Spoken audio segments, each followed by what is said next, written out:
de Economía y Finanzas. Entonces, estimados colegas, les damos las gracias a todos por participar en este encuentro. Yo soy Andrea Villalobos, de la Asociación de Periodistas de Economía y Finanzas, institución que ya tiene 24 años de vida, y nuestra única misión es capacitar a los periodistas del sector. Les damos las gracias a los expositores, la ministra del Trabajo y Previsión Social, María José Saldívar, al economista experto en el mercado del trabajo y previsión y director del Centro EUC de Encuestas y Estudios Longitudinales, David Bravo, y al presidente ejecutivo de Sura Asset Management de Chile, Francisco Murillo. Por supuesto, también le damos las gracias a los colegas presentes en este webinar, nueva modalidad que parece llegó para quedarse. Los invitamos a preparar sus preguntas, pueden hacerlas en el botón respectivo del chat y también si no en la ronda después de preguntas y respuestas. También hay colegas que nos avisaron que se nos van a unir en unos minutos porque en este minuto están en el INE, que está entregando las cifras de desempleo. Así que tenían muchas ganas de conocer sus opiniones. Y también saludamos hay también más de 200 personas conectadas a través de LinkedIn y YouTube, tanto de Sura como de AIPEF, que en este minuto nos están viendo, pero no nos pueden hacer preguntas. Este es el primero de 3 encuentros que han organizado nuestra Asociación de Periodistas de Economía y Sura para conversar sobre temas económicos y sociales que hoy preocupan a los chilenos en el marco de la pandemia. El ciclo lo denominamos COVID-19, Economía, Empleo y Periodismo, y abordará diversas dimensiones del mercado laboral y del crecimiento económico en contexto de crisis. El encuentro de hoy día está dedicado a la informalidad laboral. El formato de este encuentro será la exposición de nuestros 3 invitados y luego un panel de discusión. Para finalizar, dejaremos un espacio de consulta solo para los medios de comunicación. Bueno, el gobierno ha anunciado diversas medidas, las últimas este domingo, para enfrentar el desempleo creciente que vivimos tras el estallido del COVID-19. Pese a los esfuerzos, las medidas parecen ser insuficientes para enfrentar la crisis laboral y social provocada por la pandemia. Y las cifras de desempleo, afirman los expertos, son mayores a las de las estadísticas, particularmente, obviamente, para las mujeres, puesto que muchas personas no están buscando trabajo a la espera del fin de la pandemia. En primer término, damos la palabra a la ministra María José Saldívar para su exposición, quien entregará la mirada gubernamental respecto de los desafíos del empleo en pandemia. Ministra, le dejamos aquí para compartir pantalla si tiene algún power.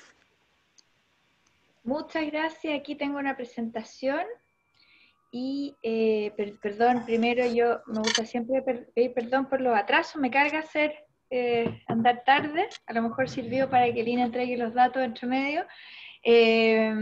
Pero voy a centrarme entonces en esta pequeña presentación que les he preparado. Que lo que quiero mostrarles un poco qué es lo que nosotros estamos haciendo en base al contexto y las medidas que se han adoptado.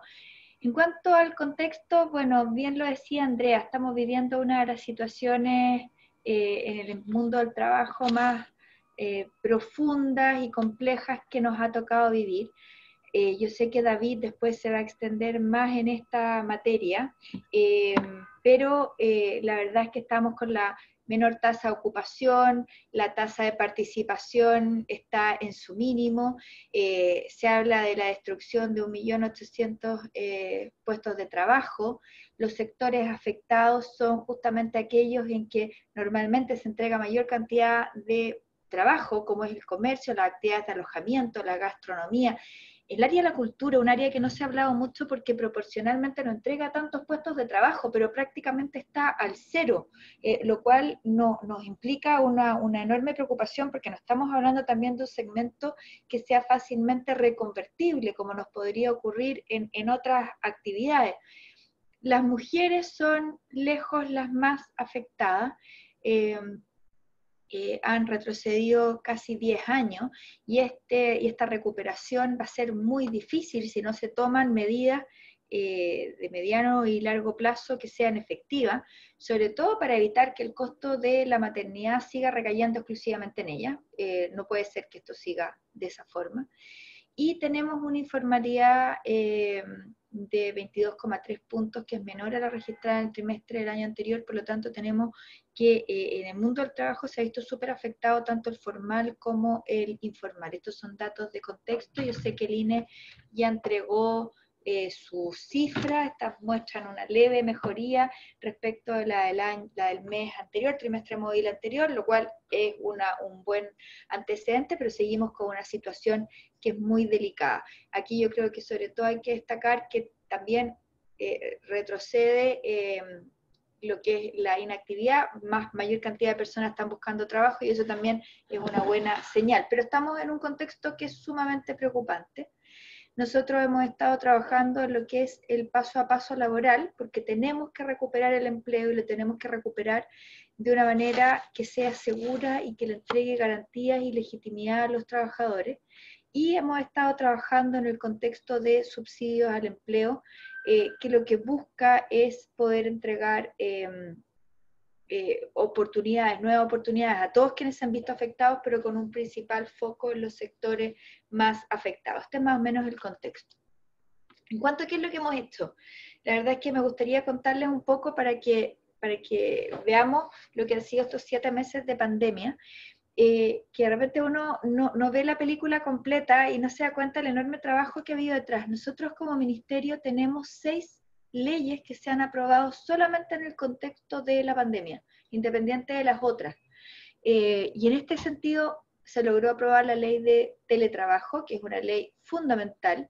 Fue durante la primera semana de la pandemia, y que había sido una ley que se había demorado muchísimo y que la fuerza de los hechos hizo que se tuviese que aprobar, y muchas cosas se fueron arreglando entonces después durante el camino, o sea, el reglamento, la implementación, pero fue una poderosa herramienta para poder darle formalidad a los trabajos que muchos trabajadores realizaron durante el periodo más profundo de la pandemia, donde las cuarentenas estaban en todo el país.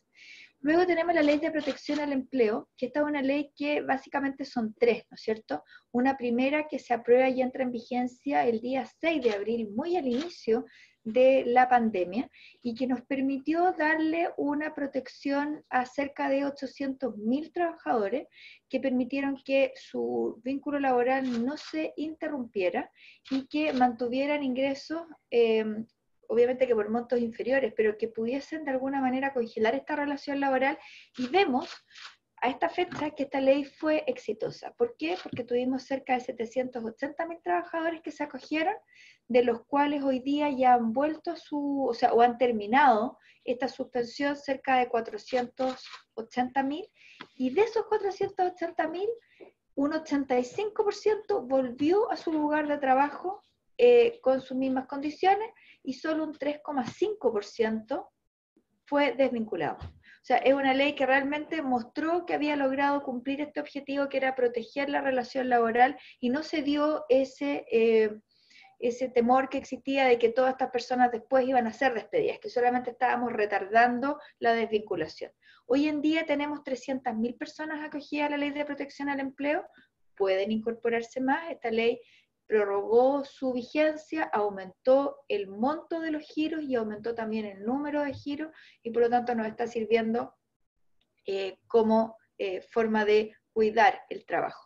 Y luego tenemos otras 2 leyes, una la ley de crianza protegida, que es una ley que nos permite entregarle una posibilidad a papás o mamás, aquí es bien importante porque tenía un foco en la corresponsabilidad, que no tengan con quién dejar a sus hijos mientras los jardines infantiles, la sala cuna y los colegios se encuentren cerrados y no puedan asistir al establecimiento educacional y no haya ninguna persona en su casa quien encomendarle el cuidado a estos menores. Esto es bien relevante porque en época de, por ejemplo, vacaciones, normalmente son los abuelos los que se hacen cargo de los niños, que hoy en día no puede hacerse debido a que son una población en factor de riesgo. Y finalmente la ley que hizo que las trabajadoras de casa particular transitaran de su particular sistema de protección en materia de seguridad social, que era una indemnización a todo evento, al seguro de cesantía, ley que se tramitó muy rápido y que estamos trabajando para que ojalá luego, durante la mitad del mes de octubre, ya se pueda empezar a verificar el traspaso de cotización.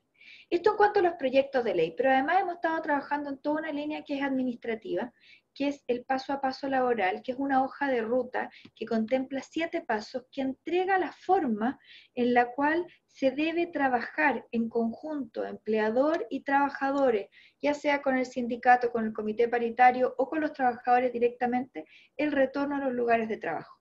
Y esta hoja de ruta explica cada uno de los pasos y va estableciendo los ritos que se deben cumplir para poder volver a trabajar de manera segura, de manera que sea comprensiva por todos, tomando todas las medidas, pero también evaluando estas medidas de manera periódica a fin de ir profundizándolas o ir corrigiéndolas a tiempo para evitar los rebrotes. Es súper interesante que en esta hoja de ruta la salud mental tiene un rol muy relevante, es uno de los pasos más significativos, así como el de la participación de los trabajadores. No hay una reintegración exitosa si no se hace en conjunto con los trabajadores, porque aquí tenemos que esto hacerlo, que sea parte de todo. Existe una página web que es Paso a Paso Laboral, que si no la conocen, los invito a ir porque es súper intuitiva y es muy fácil de seguir. Pero yo quiero acá destacar básicamente dos instrumentos que son las estrellas de este proceso. Uno es el formulario único de fiscalización. Este formulario único de fiscalización es un formulario que se construyó en conjunto con salud y trabajo, a fin de que los inspectores de ambas reparticiones, cuando fueran a fiscalizar, tuvieran exactamente el mismo formulario y fuera evaluado exactamente de la misma manera, para que no se produjeran estos típicos problemas de diferencia de criterio.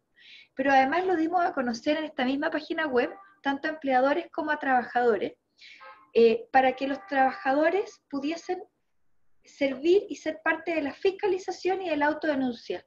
Y ha sido muy valorado por las centrales de trabajadores. Y esto acá yo creo que es bien importante porque solamente en la medida que los trabajadores estén tranquilos de que se están tomando las medidas, van a poder volver de manera satisfactoria a sus lugares de trabajo.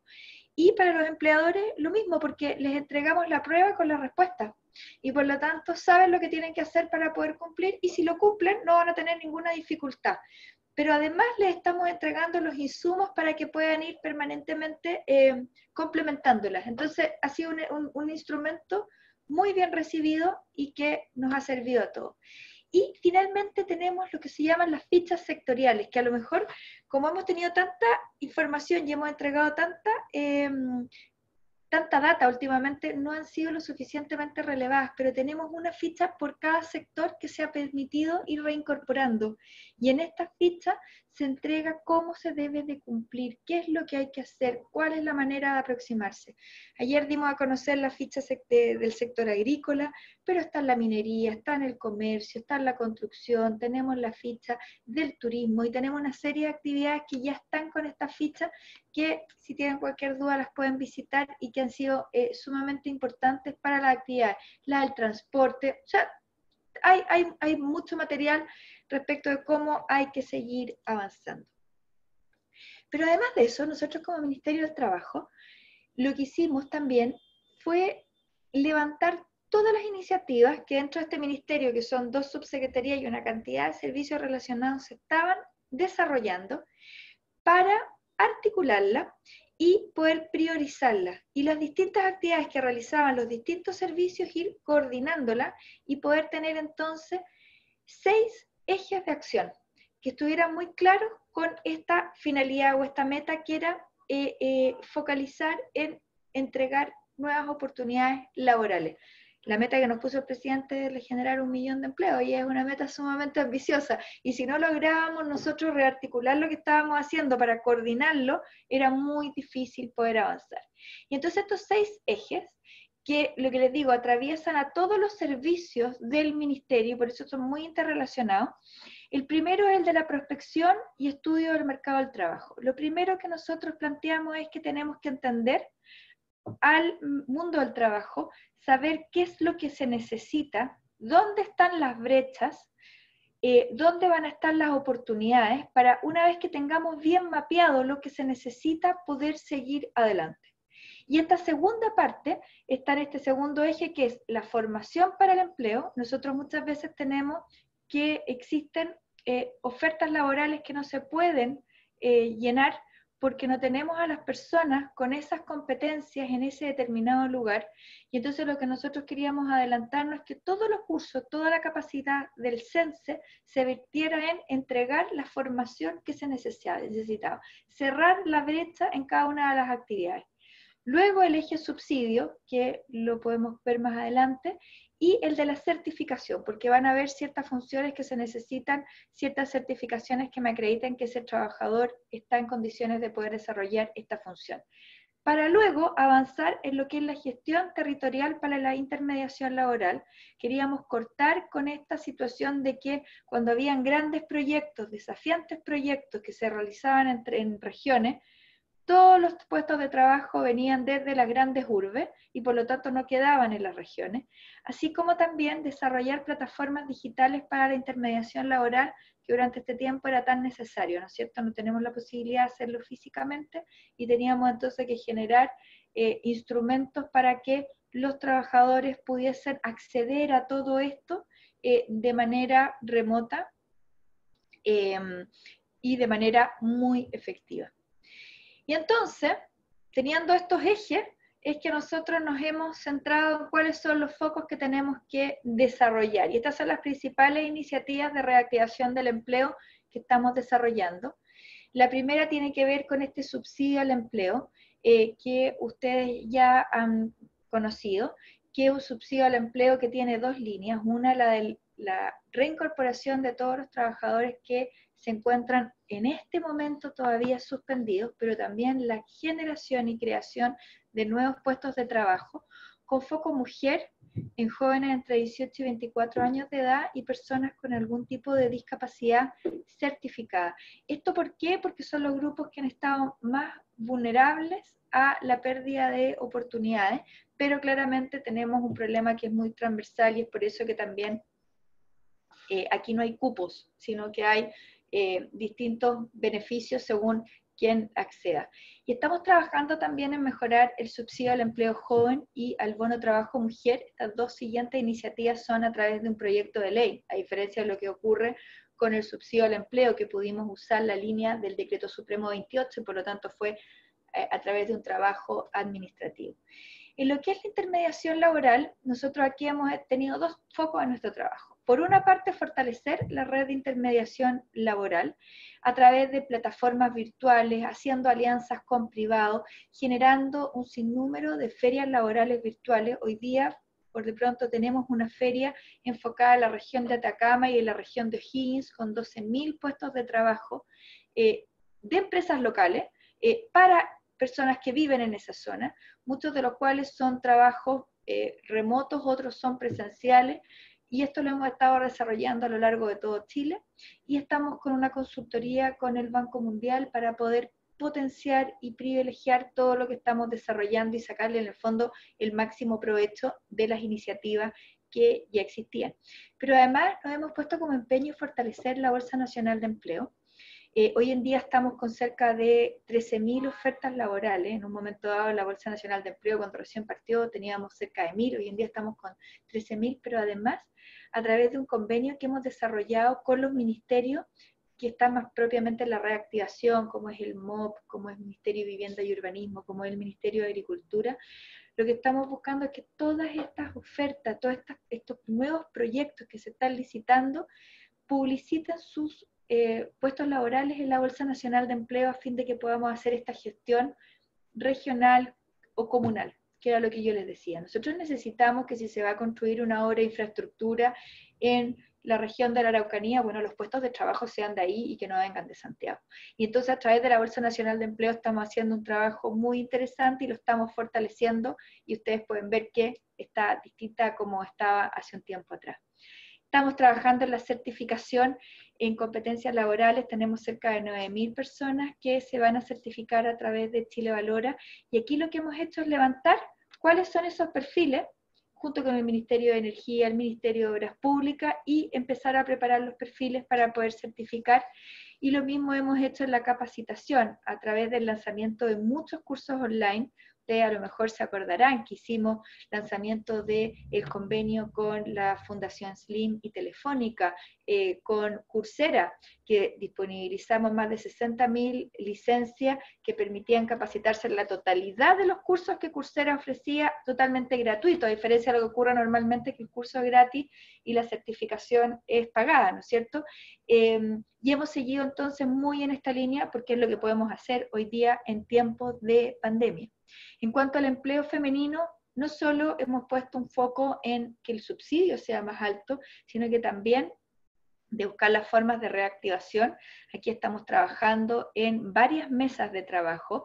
El tema del cuidado es un tema bastante recurrente dentro de estas mesas, aun cuando a mí me gusta tratar de desligarlo del tema netamente femenino, pero estamos trabajando en mesas de reactivación del empleo femenino en conjunto del Ministerio de la Mujer y con la sociedad civil, y estamos trabajando en un piloto de empleo femenino en una alianza con el Ministerio de la Mujer y el Banco Mundial. Y finalmente el tema de la prospección, que está bastante diseminado, nosotros lo hemos traído al Ministerio, lo estamos alojando en la Subsecretaría del Trabajo, relevándolo, ya que nosotros queremos que sea el eje articulador para todo el resto de las iniciativas o ejes, tal como se los mostramos en el diagrama anterior, y estamos desarrollando una plataforma que se llama Destino Empleo. Y básicamente esta plataforma Destino Empleo, la idea es que en conjunto con la Bolsa Nacional de Empleo, tenemos cerca de 250.000 puestos de trabajo que se han anunciado por parte del MOP, por ejemplo, solamente, nosotros podamos diseñar una plataforma que nos permita ingresar estos proyectos, desagregarlos regionalmente, ver cuáles son las competencias que se necesitan, caracterizar entonces y hacer un pronóstico más o menos de la demanda y de esta forma poder planificar y entregar una estrategia de intervención, ya sea en la comunidad, en la región, por cada uno de los proyectos, que nos diga, bueno, aquí tenemos que capacitar, ya sea en reconversión o en capacitación, tenemos que certificar, tenemos que suplir estas brechas y de esta manera poder tener una base de datos que nos entregue información mucho más confiable y también mucho más desagregada para poder tomar mejores decisiones en cada uno de los aspectos. Esto es básicamente lo que hemos estado haciendo como Ministerio del Trabajo. Algunas cosas son muy visibles, otras es más bien trabajo al interior, pero todo con el mismo foco, que es reactivar el empleo, pero además hacerlo de tal manera que realmente estas oportunidades lleguen a las comunidades, que es lo que nosotros necesitamos para poder avanzar de manera integral y de manera armónica en nuestro país. Eso sería. Traté de no alargarme mucho. Muchas gracias, ministra Saldívar. Bueno, les informamos que el INE ya dio las cifras. Es 12,9% la desocupación del trimestre junio-agosto. Bastante sorprendente, parece que se esperaba que fuera peor, ¿no? Bueno, junto con el problema social que significa el desempleo y la mayor informalidad, el salto tecnológico al que obligó el confinamiento también está cambiando la estructura del mercado del trabajo y obligará a reconvertirse a muchos trabajadores. Una muestra es este seminario que estamos haciendo online, ¿no? Como es la mayoría ahora. Se trata de un problema económico, pero que involucra otras aristas, toda vez que el trabajo permite también interactuar socialmente, genera identidad, aporta realización y sentido de vida. Ahora corresponde el turno a David Bravo, director del Centro UC de Encuestas y Estudios Longitudinales, quien se referirá al impacto del desempleo en pandemia desde la mirada estadística y socioeconómica. Muchas gracias, David Bravo. Adelante.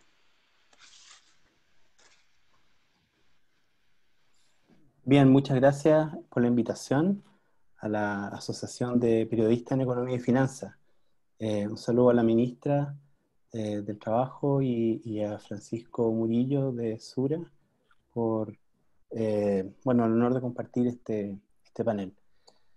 Voy a referirme brevemente, tenemos 10 minutos, a la situación del mercado laboral. Voy a ir relativamente rápido y en la medida de que vaya haciendo el análisis voy tal vez introduciendo algunos comentarios sobre las cifras que el INE acaba de publicar.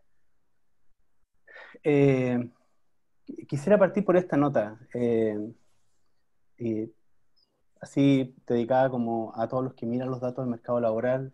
Lo he repetido consecutivamente, continuamente en este tiempo que llevamos de pandemia.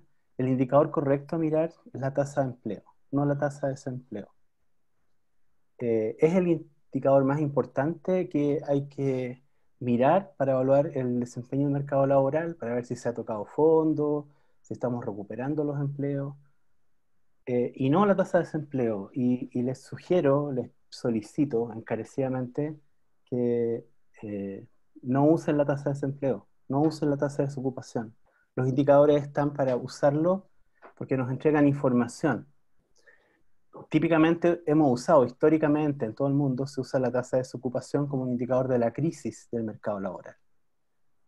Precisamente ese indicador no es el adecuado para hacer ese diagnóstico. Los indicadores también se usan para poder diseñar políticas.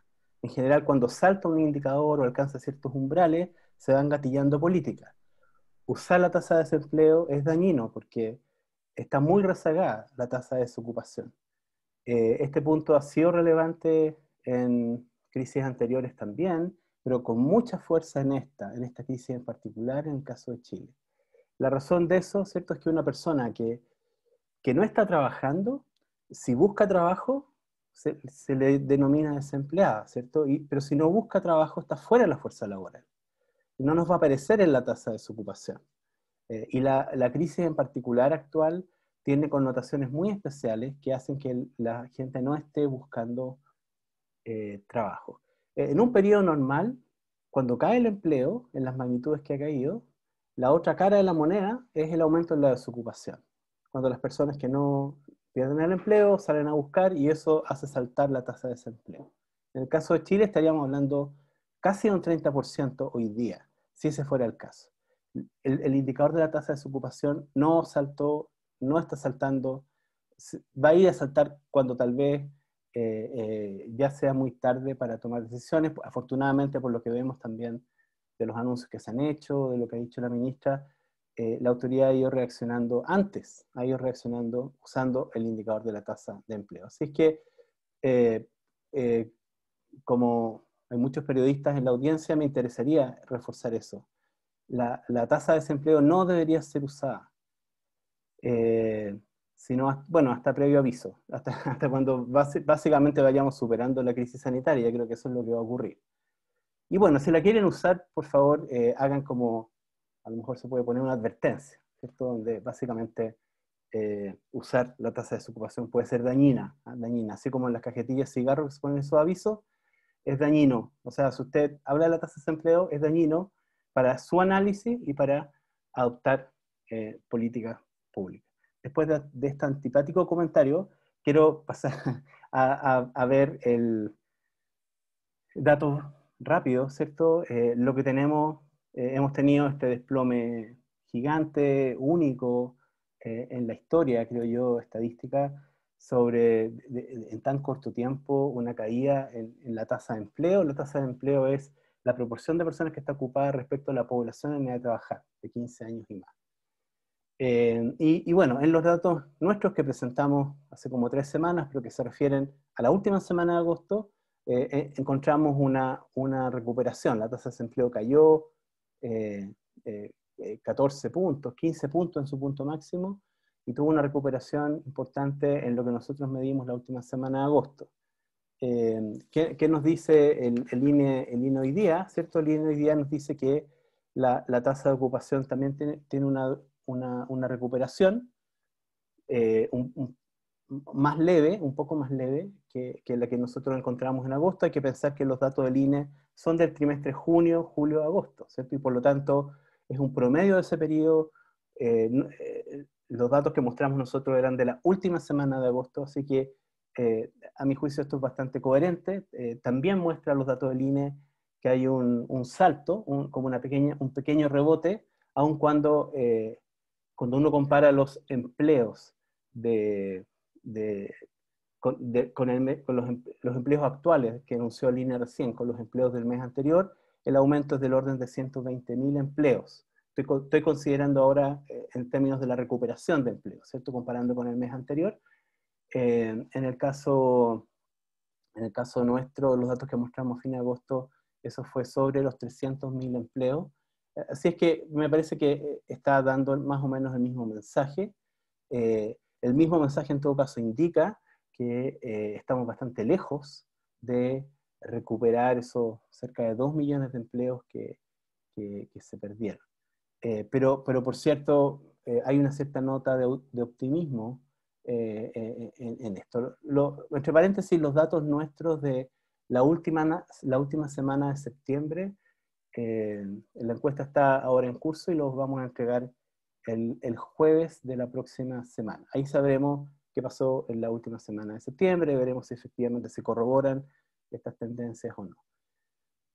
Es muy importante, por cierto, el empleo. Aquí ustedes ven cómo la tasa de empleo es mayor. Mientras mayor es el ingreso del hogar per cápita, está el 20% superior, la tasa de ocupación es mayor y obviamente es menor en los grupos de menores ingresos. Por eso cuando cae el empleo de manera tan fuerte, donde más golpea es en los grupos inferiores, definitivamente. Como les decía, esta caída en el empleo se ha dado con una caída muy fuerte en la participación laboral, es como una suerte de retiro de la fuerza de trabajo. La gente perdió el empleo y no buscó trabajo. Y eso también está en vías de recuperación. También en los datos nuestros encontramos una leve alza en la tasa de participación. En el caso del INE también se produce algo de esa naturaleza. Este fenómeno tan especial de la crisis COVID hace que la forma de mirar el mercado laboral, los indicadores, ¿cierto?, tenga que cambiar. Entonces hay un grupo inactivo, que son estas personas que por razones de la crisis no están buscando trabajo. Ese grupo es el grupo que eventualmente en cualquier momento puede saltar la valla en una encuesta responder que está buscando trabajo, ¿cierto? Especialmente ahora que están los desconfinamientos avanzando, y eso se va a traducir en desocupación más tarde, pero como dije, espero que no miremos la tasa de desocupación. La crisis ya está hace bastante rato, y ese número de personas es del orden de 1.120.000 personas. El INE también hace una medición en los últimos meses, añadió una pregunta para medir algo parecido a esto, y por lo que estuve mirando los datos, también da una cifra del orden de 1.200.000 personas en esta categoría. Hombres y mujeres, ¿cierto? Género acá. Las caídas son gigantes en hombres y en mujeres. Hemos perdido 10 años, pero también hemos perdido 10 años los hombres, ¿cierto? Esto no es una mirada solo con la mirada de mujeres. Lo que ocurre es que, claro, ¿cuál es el problema, cierto? Las mujeres tienen una caída en nuestros datos un poco más fuerte que en los hombres, una caída en el empleo, pero también pero la participación laboral cae mucho más en las mujeres que en los hombres. Y el otro elemento importante para temas de género, ¿cierto?, es que, por cierto, hay otros elementos jugando en la cancha que hacen prever que sea mucho más difícil para las mujeres recuperar el empleo, y de allí que sea hablado de este sesgo que necesitamos en las políticas y esas mesas que se han constituido, donde está el Ministerio del Trabajo, está el Ministerio de la Mujer, etcétera, han sido bien importantes, algunos de los anuncios que voy a comentar después. La tasa de desempleo está desalineada con la gravedad de la crisis, ¿cierto? E indicadores alternativos de tasa de desempleo llegan cerca del 30%. Se ha producido también en este periodo de la pandemia una fuerte caída en las horas trabajadas, y comparado con la situación antes de COVID, y además a eso hay que agregarle estas, no sé, 2 millones de personas que no están trabajando y que antes trabajaban típicamente una mediana de 45 horas. Así que las horas trabajadas se han contraído fuertemente. El trabajo remoto, cosas como las que estamos haciendo, ¿cierto?, donde se participa en videoconferencia, lo atestigua, pero el trabajo remoto está en 24% de los ocupados en Chile. Respecto a las pérdidas de empleo, efectivamente tal como lo muestra el INE también en sus datos, el trabajo por cuenta propia es el que está cayendo más. El que está cayendo más, de verdad, es el trabajadores de casa particular, servicio doméstico. Y acá, bueno, hay que tener en cuenta que estas son las categorías que tienen más informalidad, ¿cierto? Cuenta propia, servicio doméstico.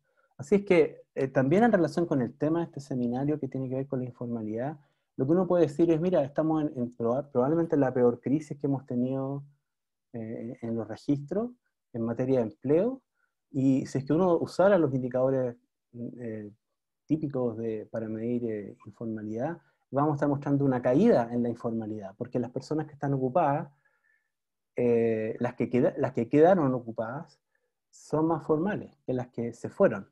¿Sí? Entonces, pero por supuesto que el tema de la informalidad es fundamental, y va a ser fundamental para la recuperación. Fuertes caídas en los ingresos de las personas, fuertes caídas en los ingresos de los hogares.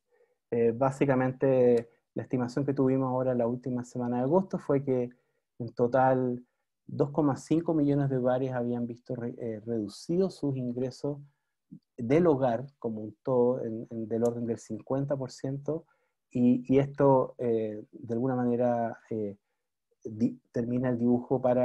determina cuál es el dibujo de ingresos para cerca de 7,5 millones de personas. Quiero decir dos cosas tal vez importantes sobre las medidas y la recuperación. Yo tengo una mirada muy positiva de los anuncios que se hicieron el domingo, me parece que fueron, sobre el subsidio a la contratación y el regreso. Creo que es un plan masivo, es un plan que apunta a nuevos empleos, o sea, no va a subsidiar una dotación de empleo que ya tenía una empresa, sino que en la práctica se están premiando los incrementos en el empleo, que es lo que correctamente corresponde hacer. Creo que tiene enfoque de género, y creo que incentiva la formalidad, porque el programa precisamente a lo que apunta es a que sea empleo creado en empresas. Por lo tanto, creo que para mí son elementos cruciales, y creo que es masivo y es significativo. 2.000 millones de dólares, creo que es una respuesta importante. Si es suficiente o no, eso lo vamos a tener que ver, porque en el caso de las mujeres, ¿cierto? Sabemos que tenemos estas grandes discrepancias con los hombres. Muestro acá, ¿cierto?, estos datos que mostramos hace también unos meses atrás, donde se ve la diferencia en el tiempo que dedican hombres y mujeres a labores domésticas, ¿cierto? Cocinar, hacer aseo, lavar ropa. 14 horas las mujeres, 5 horas los hombres, o en el cuidado de niños menores de 14 años, en este caso. Esta es la mediana, ¿cierto? 14 horas las mujeres, 0 horas los hombres.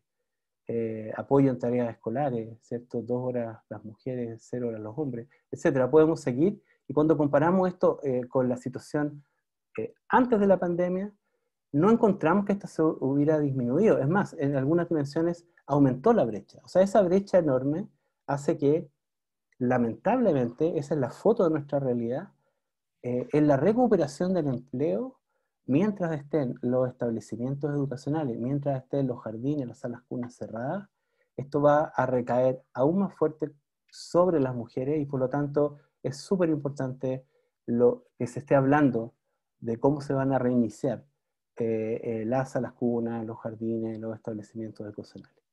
Muchas gracias. Muchas gracias, David Bravo. Dura su exposición. Bueno, y sabemos la situación de las mujeres, ¿no? Que la pandemia nos afecta en mucho mayor medida a las mujeres. Han llegado varias preguntas de los periodistas, las vamos a hacer en cuanto termine Francisco Murillo. Junto con el problema social que significa el desempleo y la mayor informalidad, el salto tecnológico al que obligó el confinamiento también está cambiando la estructura del mercado del trabajo y obligará a reconvertirse a muchos trabajadores. Se trata de un problema económico, pero que involucra otras aristas, toda vez que el trabajo permite también interactuar. Perdón, eso ya lo habíamos leído. Este seminario tiene como objetivo discutir sobre nuevas ideas para enfrentar la crisis económica desde la perspectiva del trabajo y considerando la incertidumbre respecto a la duración de la pandemia, pensar en cómo construir nuevos caminos para evitar una crisis social similar a la de 2019. En último término, expondrá el presidente ejecutivo de Sura Asset Management Chile, Francisco Murillo, quien se referirá a los desafíos que enfrentará el mercado laboral en el nuevo contexto de la pandemia. Ya está la presentación, así que adelante, Francisco Murillo. Bueno, muy buenos días. En primer lugar, saludar a la ministra del Trabajo, a María José Saldívar, a David Bravo. Un honor compartir este espacio con ellos. Y también darle las gracias a Andrea y a IPEF por la oportunidad de participar y discutir sobre este tema que es tan importante, el tema del mercado laboral. El mercado laboral y, como decían antes, la importancia que tiene en el bienestar de las personas, en la realización de las personas, en la realización de sus sueños, y también la importancia que tiene por su conexión con la seguridad social. Así que agradezco mucho la invitación. Voy a tratar de, bueno, primero voy a ser muy breve y tratar de ver si puedo ayudar a gente a las cosas que ya se han dicho. Lo primero que creo que es importante es que hoy día estamos en una situación de pandemia que es muy dura, que está pegándole muy duro al mercado laboral, pero en realidad no hay que perder la vista de los problemas que traíamos o los desafíos que traíamos de antes de esta pandemia. Nuestro mercado laboral traía brechas incluso desde antes del 18 de octubre y la pandemia lo que ha hecho es agudizar probablemente estas brechas. Entonces, ¿cuáles eran los principales problemas que estaban hasta octubre del 2019? Creo que es importante porque de esta pandemia, con todas las medidas que se están tomando, que yo felicito a la ministra además por poner ese recuento de las medidas, porque a veces se nos olvida lo que ya se ha hecho, y todo lo que se ha hecho en reacción a esta pandemia. Pero en algún momento nos vamos a encontrar con esos problemas estructurales que nos estaban acompañando. Entonces, algunas cosas que creo que ya se han dicho. La primera es la baja participación laboral femenina. La participación laboral, como mostró David, estaba en 52% antes de la pandemia, ha caído hasta 45%, pero un referente, ¿no es cierto?, es que todavía estábamos 10 puntos abajo del promedio de la OSD, y eso puede significar alrededor de 400.000 empleos para las mujeres. O sea, un espacio bastante grande para generar oportunidades de empleo. Un segundo tema son las pocas oportunidades laborales de los trabajadores jóvenes y las personas mayores. Y aquí tomarme de ese comentario que hacía David inicialmente, en el sentido de que lo relevante no es mirar la tasa de desempleo, sino que la tasa de empleo. ¿Y por qué digo esto? Especialmente lo digo porque cuando uno mira a las personas mayores, se da cuenta que las tasas de desempleo de las personas mayores son bajas.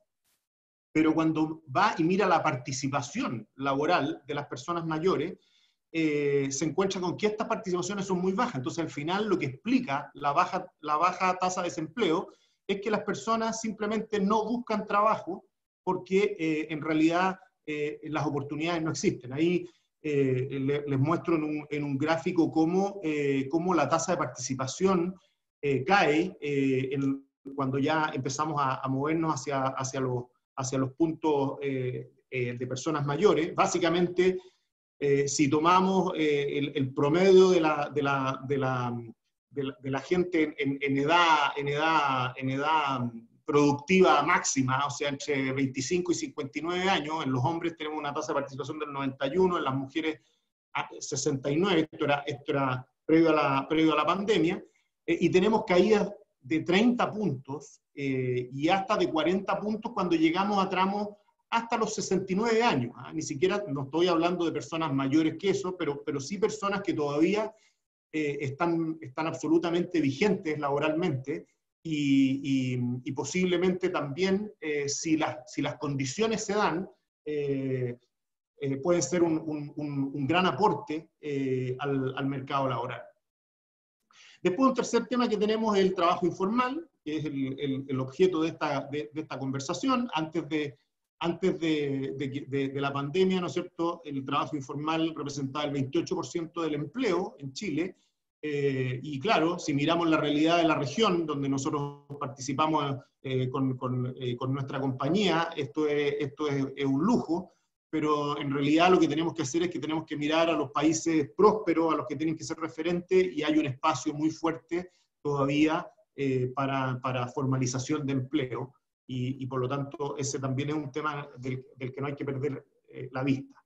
Y finalmente el tema de los bajos salarios. Los bajos salarios, también cifras previas a la pandemia, esa es la mediana de los salarios formales, esto es información de las AFP, y en los hombres tenemos 663.000 pesos y en las mujeres 566.000, estos son salarios brutos. Si sacamos los costos de la seguridad social, estamos hablando de salarios en promedio bajo los 500.000 pesos mensuales. Entonces, y los desafíos que se han sumado en los últimos 11 meses, yo diría que básicamente la caída del empleo concentrada en los salarios bajos, ya voy a mostrar algunos números de eso. Segundo, los efectos del trabajo remoto. Se ha puesto en evidencia que hay sectores que no pueden teletrabajar. También lo voy a comentar un poco más de detalle. El aumento del comercio digital versus el presencial. Esto va a generar una reconversión de empleo importantísima. Yo creo que una reconversión por una parte y una destrucción también de empleo. Entonces esta es una tendencia de la que claramente hay que hacerse cargo. Y también el tema de garantizar el futuro de la seguridad social en un contexto de urgencia inmediata. Esta pandemia nos ha mostrado que afortunadamente teníamos ciertas líneas de defensa, como un seguro de desempleo, como una situación fiscal equilibrada y con deuda fiscal relativamente baja, y también un sistema de pensiones con recursos, y que funcionó en esta pandemia. Entonces, en el primer punto, y esto es solamente una pequeña información adicional que les puede servir como antecedente, cuando uno mira las cifras de los cotizantes del sistema de AFP, nosotros vemos que la caída en la renta, en el empleo, es de un 8% entre marzo y junio. Estas son las últimas cifras que hay de toda la industria. Nosotros tenemos las cifras de AFP Capital, pero indican lo mismo para julio y agosto también, con una leve recuperación. Pero si uno mira el tramo de sueldo imponible menor a 400.000 pesos, esa caída es de un 23%. Y en el resto de los tramos, en el promedio del resto de los tramos, es un 5% solamente. Entonces la caída está fuertemente concentrada en los salarios más bajos. O sea, le está pegando... le pega a la gente que más necesita. Bueno, es lo mismo que comentaba David en su presentación. Después aquí hay unas encuestas que ha hecho la CEPAL y que muestran dos cosas bien importantes. Uno, el 26% de la gente en Chile declara tener probabilidad de teletrabajar, y en la estadística de la mano derecha se muestra que en el caso del quintil más alto de ingresos, el 70% de la gente puede teletrabajar, y en el quintil más bajo, menos del 10% de la gente puede teletrabajar. O sea, aquí hay un tema de que el teletrabajo no es para todos, y por lo tanto no podemos pensar que la solución tiene que ver con el teletrabajo, y hay que ir viendo cómo ampliar la oportunidad de teletrabajo hacia quintiles de ingresos más bajos. Esto da lo mismo, todos ustedes saben cómo son las cifras, el crecimiento del comercio digital, ¿no es cierto? Estas son cifras de la Cámara de Comercio, y lo que se ve es un crecimiento importantísimo en el comercio digital. Aquí recordar que el comercio es el sector que más empleo genera, y da cuenta del 19% de los ocupados, y por lo tanto el desafío de la reconversión del sector comercio es también un desafío relevante. Y el cuarto desafío que nosotros vemos como un desafío emergente es el tema de cómo responde la seguridad social en el contexto de urgencia inmediata. Aquí vimos una primera línea de defensa que era el seguro de desempleo, la ley de protección de empleo que se aprobó con mucha rapidez, ¿no es cierto? Y que en un momento llegó a 750.000 personas amparadas por la ley de empleo. Después aparecieron otros mecanismos de apoyo, como el ingreso familiar de emergencia, como el bono de la clase media, que son muy importantes y que se pueden, y que el Estado puede reaccionar en la medida que tiene solvencia, o sea, que tiene reservas y tiene donde endeudarse. Y después también tuvimos que recurrir a los fondos de pensiones. Nos damos cuenta que finalmente esa fue el retiro del 10% fue una medida que ayudó a las personas, pero tenemos que reconocer que eso implicó una caída, o sea, un retroceso de 3 años de pensión. Y también que 20% de las personas que retiraron sus fondos quedaron sin saldo. Y van a tener, algunos son jóvenes y van a tener que empezar a reconstruir eso. Por lo tanto, también tenemos un elemento, un desafío en materia de la seguridad social. ¿Cuáles son finalmente, con esto termino, algunas cosas, algunas propuestas y que vemos además que algunas de ellas ya están bastante recogidas en la actuación del gobierno? Lo primero es el tema de la flexibilidad en jornada y espacios. Digo, para mujeres y adultos mayores, personas mayores, básicamente porque nos damos cuenta que en este nuevo ambiente la flexibilidad de jornadas y de espacios de trabajo tiene mucho, beneficia principalmente a personas mayores y a mujeres. Nosotros lo vemos porque tenemos mucha gente, casi toda la gente, o toda, en la compañía teletrabajando, y uno se da cuenta que obviamente las personas mayores quedarse en la casa es mucho más importante por razones de salud. A las mujeres les permite compatibilizar más las tareas de los hijos y de la casa. Es lamentable que la corresponsabilidad no avance más rápido, pero hay que reconocer que es un hecho, y por lo tanto hoy día claramente la flexibilidad apunta con más fuerza, creemos, a mujeres y personas mayores. Después, equilibrar el costo de contratación de hombres y mujeres, eso es central, y ojalá que el proyecto de Sala Cuna Universal avance, porque de alguna manera eso es una forma de que se comparta ese costo que a veces hace que los empleadores discriminen a las mujeres. Después, el avanzar en teletrabajo, creo que ya lo he comentado, lo he comentado bastante, y es un tema que llegó para quedarse, que tiene muchos efectos, no tanto en la productividad como en la calidad de vida de las personas. Nosotros aquí tenemos mediciones de que la gente más o menos se toma 2 horas diarias para ir y volver a la oficina. Esa es la mediana de traslado. Entonces ahí hay un tema bien relevante. La capacitación en temas digitales, la ministra ya hablaba de los temas del esfuerzo de formación, esto es central. Se necesita tecnología para teletrabajar, se necesitan espacios, pero también se necesitan las habilidades para poder hacerlo. Y finalmente el tema de la seguridad social. Nosotros estamos convencidos de que una reforma al sistema de pensiones es un tema fundamental en momentos como este. En momentos como este se necesita tener más ahorro, se necesita tener más capacidad para prepararse a responder a problemas de este tipo en el futuro. Así que eso es lo que yo les quería comentar, y muchas gracias. Muchas gracias, Francisco. Le damos las gracias a los 3 panelistas. Tenemos hartas preguntas y en pos del tiempo nos quedan menos de 10 minutos para lo que habíamos fijado. En primer lugar, bueno, los colegas nos piden si nos pueden dejar las presentaciones, los colegas, los periodistas. En primer lugar, a la ministra le queríamos preguntar sobre su impresión de la cifra del INE.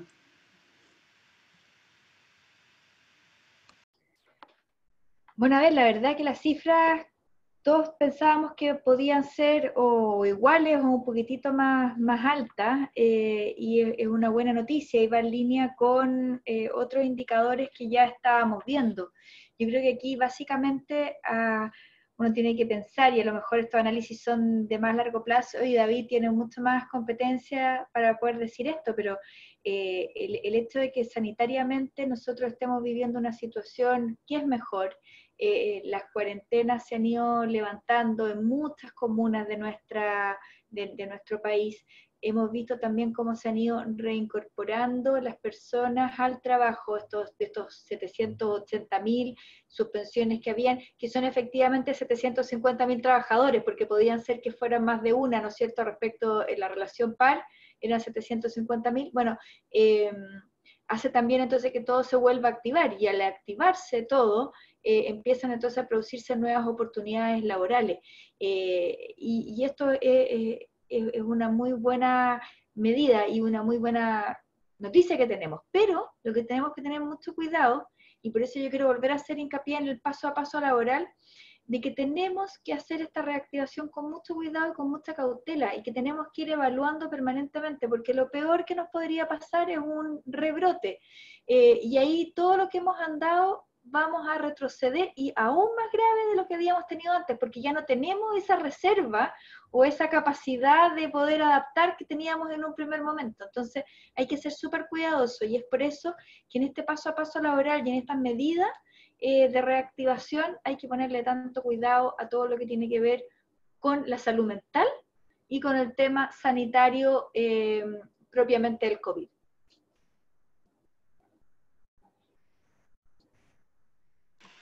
Gracias, ministra.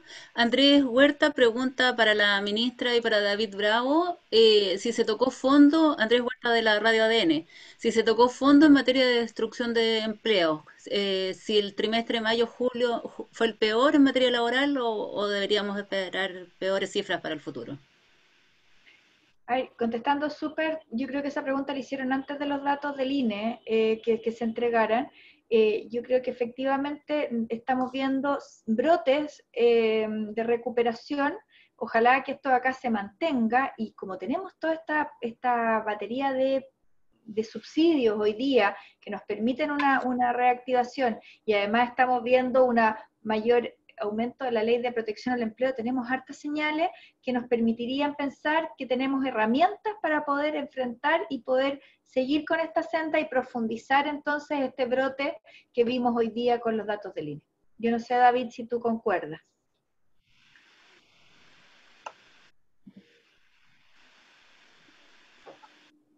Sí, concuerdo. Creo que primero hay que considerar que los datos del INE tienen un rezago, el que mencioné, ¿cierto? Tienen el rezago porque usan un trimestre móvil. No son datos de la semana pasada, sino que son datos de digamos, 2 meses atrás.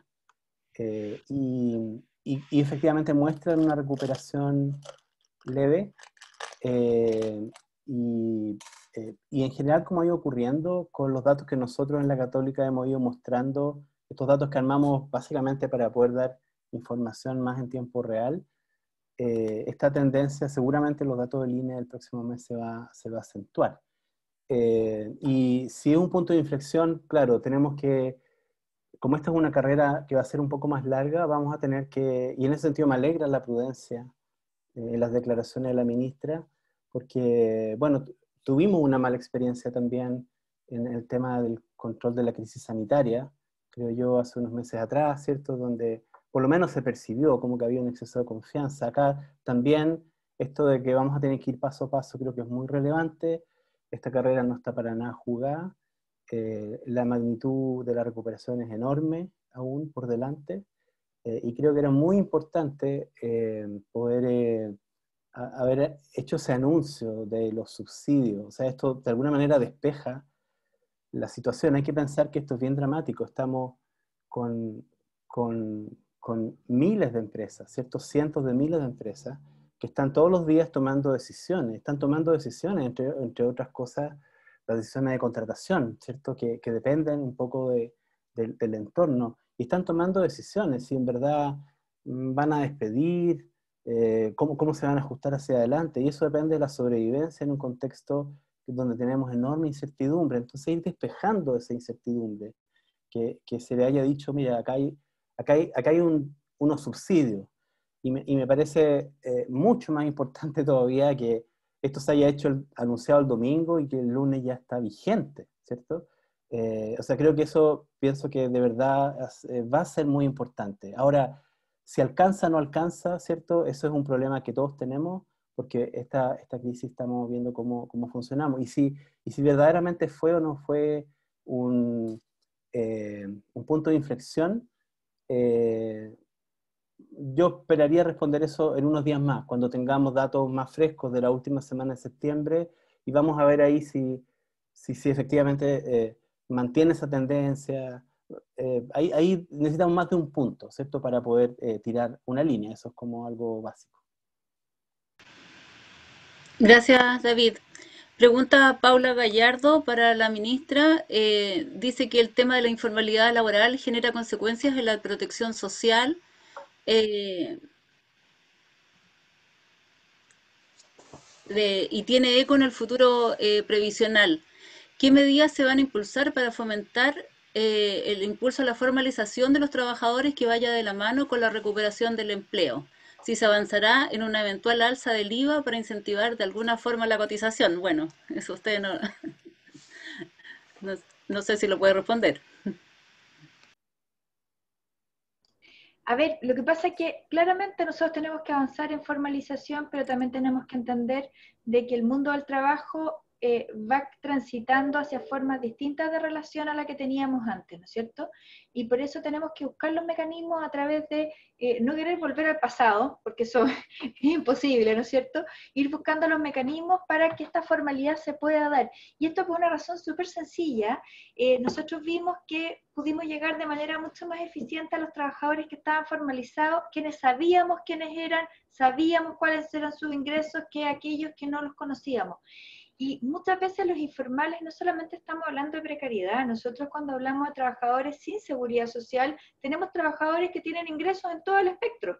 Tenemos personas que tienen ingresos muy bajos, que son ingresos diarios, así como tenemos personas que tienen una situación económica muy solvente y que al no poder llegar a ello, y entonces llegar a través, por ejemplo, lo que podía ser el IFE, claro, para una persona que tenía normalmente ingresos de 800.000 pesos, 700.000 pesos, recibir un subsidio de 100.000 pesos, no podía cubrir sus necesidades. Entonces, ese tema tenemos que hacerlo. Nosotros ya avanzamos con la incorporación de los trabajadores que emitían boletas de honorario, que fue una tarea titánica, pero tenemos que seguir avanzando con los otros grupos que no necesariamente son informales.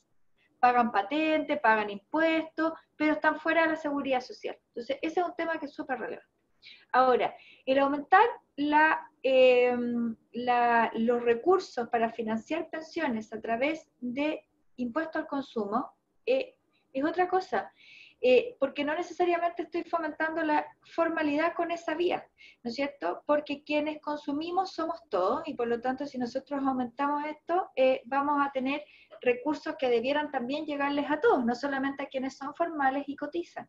Y ahí entonces uno dice, bueno, ¿qué es lo que queremos hacer? Porque no sería justo, por ejemplo, que un feriante, ¿no es cierto?, que una persona formal, que paga patente municipal, que tiene ingresos entre los 800 y 900.000 pesos, consume y no recibiera beneficios de un tipo de cotización previsional que fuera a través del consumo. Entonces, ahora es un mecanismo que también es súper eficiente porque se dice que es muy regresivo, pero no lo es así, porque si todos pagamos un determinado porcentaje y luego el beneficio es un beneficio fijo, por ejemplo, que es parejo, independiente de cuánto es lo que yo haya consumido, obviamente que quienes han consumido más van a recibir un beneficio que va a ser muy inferior proporcionalmente a su nivel de consumo que quienes hayan consumido menos, que van a recibir un beneficio que es mayor. Pero eso tiene que ver con un análisis de cómo queremos nosotros financiar nuestro sistema de pensión. Lo que sí es que tenemos que traer a más trabajadores formales e informales a la protección de la seguridad social. Y yo quiero aquí hacer bien claro el punto de que cuando hablamos de trabajadores sin cobertura, no son necesariamente trabajadores informales, no es lo mismo. Gracias.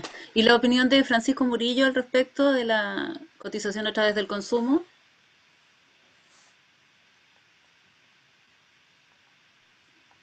Eh, bueno, yo coincido con la ministra en el sentido de que hay que separar el financiamiento del sistema previsional de lo que tiene que ver con la cobertura. Entonces, finalmente, lo que nosotros tenemos hoy día es un sistema mixto, es un sistema donde hay capitalización individual y hay un pilar solidario. Ese pilar solidario necesita un financiamiento. Y después, por otro lado, tenemos personas que acceden al sistema previsional, que a lo mejor han tenido una historia de independiente en algún momento y formales en otro, y eso genera distorsión en el tema de las pensiones. Entonces creo que respecto del financiamiento con IVA es una decisión, es una alternativa para decidir financiar un pilar solidario un poco más generoso, que posiblemente cuando nos comparamos con la evidencia de países de OECD, por ejemplo, se necesita un pilar solidario un poco más generoso, igual que uno de capitalización, con cotizaciones más altas. Entonces creo que es una de las opciones. Gracias, Francisco. Para David Bravo, el periodista de Thomson Reuters, Fabián Cambero, pregunta que si se ha dimensionado el tamaño de la economía informal que se generó con la pandemia, a raíz de esto que usted decía, que hay que ver las cifras del empleo y no del desempleo. Señala que hay muchos microemprendimientos y ventas no legalizados que igual generan ingresos y que mantienen familias completas, pero que no están en la economía formal. Sí, creo que esto va a ser el foco, yo creo, en los próximos meses. Bueno, el foco número uno, o sea, digamos que el problema número uno son los empleos. ¿Sí? Hay una pérdida, cuando hemos tenido una pérdida gigante de empleo, ese es el primer foco. Entonces acá creo que eh, el tema de la informalidad vamos a tener que, lamentablemente, vivir un poco con ella en la recuperación, porque eh, por lo menos lo que muestran todas las crisis es que precisamente como cuando cae la demanda por trabajo, lo primero que cae, el empleo que primero cae es el empleo por cuenta propia, ¿cierto? Cae harto el empleo informal, pues es el más rápido, el que se desploma primero, pero luego le sigue el empleo salariado. Y en la recuperación, cuando la economía se activa, lo que típicamente ocurre es lo contrario, ¿cierto? Los empleos que primero se empiezan a crear con más fuerza son empleos informales, eso es algo natural. Eh, entonces, por eso es que es importante que en este periodo de recuperación que vamos a tener, existan los incentivos necesarios en las políticas para que haya un atractivo, ¿cierto?, para la creación de empleo. Vamos a tener que también saber convivir con estas realidades, el mayor uso de las plataformas en general. Se había hecho también una cierta discusión sobre la materia respecto de cómo, por ejemplo, los cada vez más numerosos trabajadores de plataformas, por ejemplo, pudieran también tener una inserción más formal. Y bueno, se ha discutido sobre el tema, podemos conversar sobre eso también, está la ministra, no sé si hay alguna iniciativa en esa materia, pero evidentemente que la crisis generó una preocupación en el tema de recuperación de los empleos, pero este va a ser un tema fundamental. O sea, vamos a tener acá todas las nuevas formas de empleo que van a surgir, van a tener también esta perspectiva, vamos a tener que ser muy flexibles, yo creo, en nuestra institucionalidad también, para poder adaptarnos a estas nuevas formas de trabajo, entre otras cosas, porque esta crisis lo que ha hecho es acelerar probablemente, no sé, en unos 5 años, tendencias que de todas maneras se iban a dar en el mercado laboral chileno. Estas tendencias que eventual y peligrosamente pueden llevar en algunos sectores incluso a la mayor automatización, ¿cierto? Son temas estructurales en los que probablemente nosotros no estábamos tan preparados para que esto ocurriera. Ahora nos vamos a tener que ocupar de ello en el corto plazo, ya no en 5 años más. Y dentro de eso están estos aspectos donde todo esto, por lo tanto, estas nuevas formas del trabajo hay que hacerles el espacio necesario, también de manera institucional. Y creo entonces que este va a ser un tema relevante, que vamos a estar hablando de esto probablemente en los próximos años. Para los tres panelistas, partiendo por la ministra, en este mismo escenario que se han acelerado las tendencias que se proyectaban en cuanto a la automatización, en cuanto a una mayor la mayor cantidad de empleos por cuenta propia, no necesariamente que sean desprotegidos socialmente, pero que están cambiando las tendencias del mercado del trabajo. ¿Cómo se puede compatibilizar esto con la reforma necesaria que tiene que venir a las pensiones y al sistema de protección social? ¿Cómo hacemos para que nos sirva esta ley, que sea lo suficientemente ancha para que sirva para los próximos 30 o 40 años? Ministra. A ver, bueno, yo un poquito lo planteaba antes. Yo creo que nosotros tenemos que sumarnos a los cambios y tenemos que verlos como oportunidades. Hay todo un tema de automatización, hay todo un tema de trabajo a distancia. Yo creo que lo que planteó Francisco Murillo en todo caso es muy certero, en el sentido de que está acá una discusión un poco más de la élite, ¿no es cierto? La mayor cantidad de nuestros trabajadores no van a vivir esta situación, por lo menos en el corto plazo. Y también entonces tenemos que tener cuidado cuando la planteamos, porque tenemos que buscar soluciones que son para la totalidad de los trabajadores.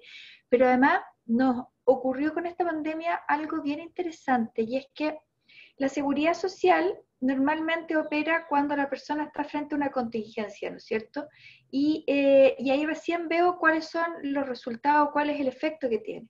Y normalmente esta experiencia, la verdad, la más fuerte, yo la tengo en el tema de las pensiones, ¿no es cierto? Y yo durante toda mi vida yo cotizo y recién tengo esta experiencia de protección mucho tiempo después, y por lo tanto yo tengo bien poco que puedo hacer para corregir lo que ocurrió en el pasado, o las decisiones que tomé en el pasado.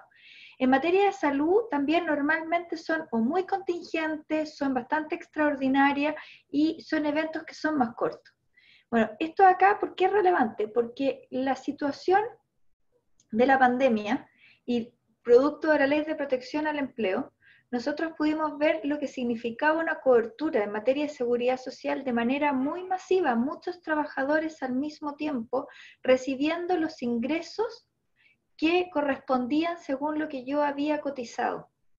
En el caso de las trabajadoras de casa particular, muchísimas se dieron cuenta que sus empleadoras o bien no les cotizaban por el mínimo. En el caso de los trabajadores empezaron a tener real conciencia de que no daba lo mismo cómo estaba conformado mi remuneración, que el tema de que yo tuviese partidas que no fueran imponibles me tenían a mí o me ponían a mí en una situación de desprotección. Entonces este momento de la verdad, de alguna manera, lo vimos como una sinopsis adelantada a todos los trabajadores al mismo tiempo. Y esto también entonces ha llevado, y producto de mucha otra discusión, aquí David me compartirá conmigo, durante nosotros muchísimo tiempo seguridad social no era tema. O sea, ¿cuándo había sido noticia? Todos los días en el diario. Si nosotros éramos absolutamente una especie de personas que hablábamos en un lenguaje esotérico que solamente nos llamaban para preguntarnos de cómo se tramitaba una licencia médica. Esa era la verdad de los pocos que se nos había ocurrido meternos en esta área absolutamente subvalorada de lo que era el derecho en mi caso u otro tipo bueno, hoy en día no es así. Entonces, este momento, la verdad, ha llevado a que tengamos muchísima más conciencia. Y al tener muchísima más conciencia, vamos a tener, lo más probable, una mayor valoración. Y esto creo que es algo bien relevante. Y lo que ustedes pueden hacer como medios de comunicación es no permitir que esto baje. Porque es muy interesante el priorizar el consumo presente por sobre el futuro. El problema es que puede ser que ese consumo futuro sea mucho más antes de lo que nos imaginamos. Y esto acá lo vimos con el seguro de cesantía. Entonces, el hecho de que los trabajadores de casa particular hayan transitado de una indemnización a todo evento que se pagaba en una sola cuota a tener un sistema igual que el resto de los trabajadores que permita realmente tener un tránsito al nuevo trabajo es muy relevante, es muy importante. Entonces, creo que esto es una oportunidad inmejorable. Ustedes podrán decir que yo soy siempre demasiado optimista, que trato de buscarle el lado positivo a las cosas, pero yo creo que esa es la forma en la cual uno puede realmente seguir construyendo, que es ver dónde están las oportunidades fortalecerlas y ponerlas al servicio. Y en ese sentido, si yo tengo la certeza que si vuelve a ocurrir algo como lo que ha ocurrido, que Dios no quiera, voy a tener protección y voy a tener cobertura, es un poderoso aliciente para estar formalizado en la seguridad social. Y que yo insisto que no es lo mismo que la informalidad, porque tenemos muchísimas personas que siendo formales están fuera de la seguridad social y que son los que nos plantean el mayor desafío, porque son personas de altos o medianos ingresos que quedan fuera del pilar solidario después y que quedan en la total indefensión después de haber tenido un nivel de vida medio alto. Entonces es mucho más brutal la caída. Las personas que están sin protección, pero están dentro de los deciles, de los mayores deciles de vulnerabilidad, reciben la ayuda del pilar solidario. Entonces tenemos acá un tema que tenemos que hacernos cargo todos como país, de cambio de mentalidad. Gracias, ministra. Francisco Murillo, a su juicio, ¿cuáles serían los elementos centrales que debería tener esta reforma a las Bueno, pensiones? sí, primero coincido con la ministra en el tema de que esto nos genera una conciencia que ojalá no se pierda, porque al final aquí lo que se da cuenta uno es que ante situaciones como esta lo que nos salva es tener ahorros y tener ahorros tanto el fisco con un nivel de deuda y de reserva razonable para poder reaccionar, y también lo que tiene que ver con los ahorros individuales. Ahora, dicho eso, creo que el diagnóstico está muy claro desde la comisión que presidió David en su momento, y también incluso más atrás, en términos de que a nuestro sistema de seguridad social le falta una mayor contribución, no cabe ninguna duda. Le falta la participación del empleador. Yo creo que en ese sentido también es importante cuando se piensa en la reforma que el empleador participe en el financiamiento, porque también es importante que los empleadores se hagan parte del futuro de sus colaboradores. Después también hay un elemento que era el que estábamos hablando, que va a necesitar un pilar solidario, o sea, más gasto fiscal. Eso tampoco cabe duda cuando uno mira con la experiencia internacional, hay que ver cómo financiarlo, porque el Estado tiene muchas necesidades. Y finalmente, diría yo también, que ya se ha mencionado, el tema de ampliar la cobertura. Que el sistema de seguridad social incorpore, no solo en el lado de los beneficios, sino que también en el lado de la contribución a la mayor cantidad de personas posible.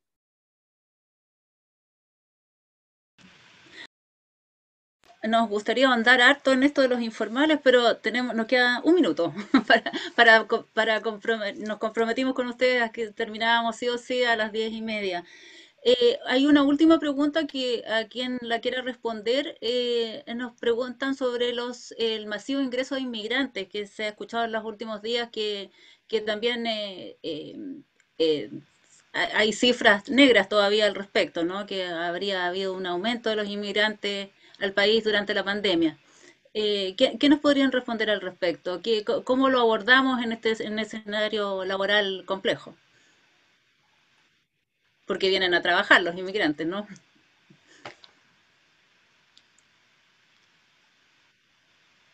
No sé qué me podría responder al respecto. A ver, yo creo que el tema de la migración es un tema que es súper complejo y que hay que mirarlo desde distintas perspectivas. Yo lo primero es que yo soy una persona que reconozco fuertemente, y siempre lo he dicho, que Chile es un país que está en deuda con muchos países en tema de migración. Uno, porque nosotros somos producto de las migraciones. Aquí nosotros todos tenemos mezcla de sangre de muchas partes del mundo y de muchos pueblos originarios, y no hay ninguna persona acá, o no existe lo que significaría así como el chileno puro, ¿no es cierto? Eso es... Pero además porque durante los periodos más duros de los últimos años en nuestro país, estoy hablando durante la dictadura, lo que ocurrió antes y después, hubo una enorme cantidad de chilenos que salieron del país a buscar oportunidades a países como Venezuela, a países como Argentina, a países como Perú, porque claro, la migración a nosotros acá en Chile de alguna manera nos complica cuando son países que vienen con ciertas desventajas, ¿no es cierto? Nosotros no estamos acá reclamando por la migración ni española, ni italiana, ni O sea, seamos acá bien, bien concretos en lo que se está hablando. Pero en ese sentido, yo creo que es algo súper relevante tener presente que las personas que migran a nuestro país, migran porque están en una situación muy compleja en sus países. Y si están viniendo acá, están viniendo porque están saliendo de sus países por necesidad. Y si vienen a nuestro país es porque están buscando mejores oportunidades. Y esas mejores oportunidades tenemos que garantizárselas. Nosotros no podemos, y sería absolutamente irresponsable, abrir las puertas ilimitadamente si es que no tenemos oportunidades reales para darle a las personas que vienen con una situación tan compleja y que están dejando atrás todo, están dejando familia, están dejando afecto, están dejando historia. Entonces, en ese sentido, creo que uno tiene que tener una mirada que sea abierta a la migración por toda la riqueza, por todo lo que nos han dado y porque tenemos que devolver la mano. Pero además de eso tenemos que ser súper responsables y súper conscientes de que en un minuto en que tenemos la situación que estamos viviendo y que hemos analizado y que tenemos una enorme cantidad tanto de chilenos como de extranjeros, porque aquí cuando nosotros vemos los números no estamos hablando de datos de chilenos, estamos hablando de todas las personas, los habitantes de nuestro país que no lo están pasando bien, tenemos que saber si somos responsables para poder acoger a nuevos o no. Y esto es una permanente revisión. Yo creo que el proyecto de ley que se está tramitando va en el sentido correcto. Nosotros tenemos que recibir migrantes, pero recibirlos de manera responsable. Y lo otro, la verdad es que solamente vamos a alimentar mayor problema social dentro de nuestro país. Y eso es lo que nosotros no tenemos que hacer. Nosotros tenemos que recibirlos como corresponde, como ellos nos recibieron a nosotros en otras oportunidades. Lo que hay que devolver la mano. David Bravo, no sé si quiere opinar al respecto. Mira, a mí me gustaría que tuviéramos buenos datos sobre migrantes para no... Porque lo que tiene la pregunta es algo importante, ¿cierto? Si efectivamente se ha producido o no se ha producido una entrada, digamos que tal vez se desconocen las cifras.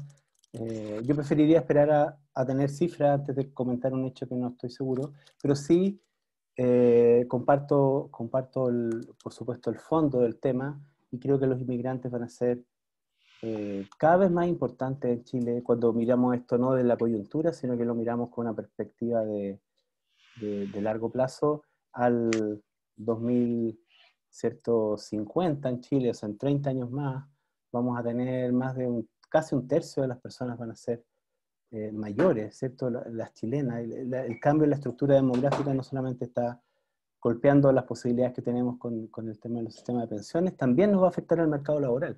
Y por lo tanto, creo que los migrantes van a ser muy importantes, ya lo son, y van a ser cada vez más importantes en nuestro mercado laboral. Muchas gracias. La última pregunta, hay como 5 preguntas más, pero la última ya para cerrar. Francisco nos pregunta, ¿qué le parece la idea de aumentar un punto del IVA para aumentar la base de los cotizantes? Me parece que esa ya di una respuesta. O sea, es una manera, estamos hablando de cómo financiar el gasto en seguridad social y en pensiones, y es una manera más. Creo que hay que explorar. Lo importante es que necesitamos más. Claramente el sistema de seguridad social necesita más gasto fiscal cuando nos comparamos con afuera. Así que me parece que es una opción más. Creo que coincido con la ministra respecto a lo que planteó de la posible regresividad que podía tener, pero que se compensa. Así que en virtud del tiempo, esa es el lugar. Muchas gracias, Francisco, muchas gracias, David Bravo, y gracias a la ministra Saldívar por esta participación en el seminario sobre informalidad laboral, y les pido que por favor nos envíen los PowerPoint para mandárselo a los colegas que los están pidiendo. Muchas gracias por su participación. Muchas gracias. Gracias a usted.